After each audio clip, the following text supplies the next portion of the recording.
મહુવા તાલુકામાં પૂર્વ તાલુકા પંચાયત ભાજપ પ્રમુખ પર હુમલાની ઘટના સામે આવી છે।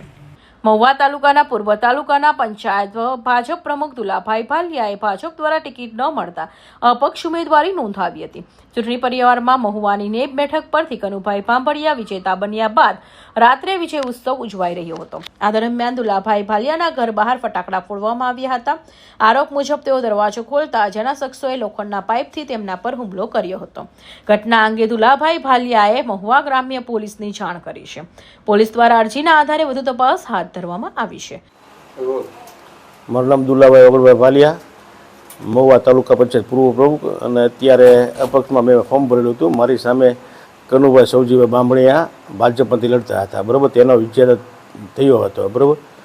અને હું રાત્રે 11:30 મારા ઘરે સૂતો હતો તો મારા ઘર પાસે આવીને ફટાકડા ફોડતા હતા, એટલે મેં મારા ઘરનો દરવાજો બારણું ખોલ્યું તો મેં બારણું ખોલ્યું, ત્યાં મારા ઘરની સામે જીતુભાઈ બબ્બાભાઈ ભીલ હથિયાર લઈને ઊભા હતા। સીધો મારી ઉપર એને પાઇપનો ઘા કર્યો, બરાબર। દિવાલ સાથે અથડાતા મેં મારો દરવાજો બંધ કરેલો હતો અને પછી મેં 112માં ફોન કર્યો, એંગેજ આવતા મેં પછી રૂરલ પોલીસ સ્ટેશનમાં ઝાલા સાહેબને ફોન કર્યો અને ડીવાયસપી સાહેબને ફોન કરેલો હતો।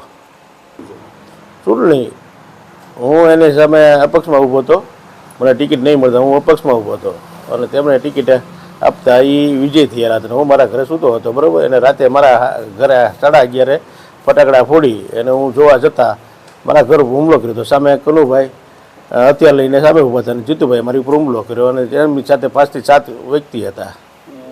જીતુભાઈ બબ્બાભાઈ ભીલ એને મારી ઉપર હુમલો કર્યો હતો અને સામે હતા એ ભાયાભાઈ હતા, ભરતભાઈ હતા, શૈલેષભાઈ હતા, ટોટલ 7 થી 8 જણા હતા। અને અહીંયા પોલીસ ફરિયાદ આપી અને આ બધા માફિયાઓ છે, ખાણ ખનીજ અને દારૂના અડ્ડા ચલાવે છે।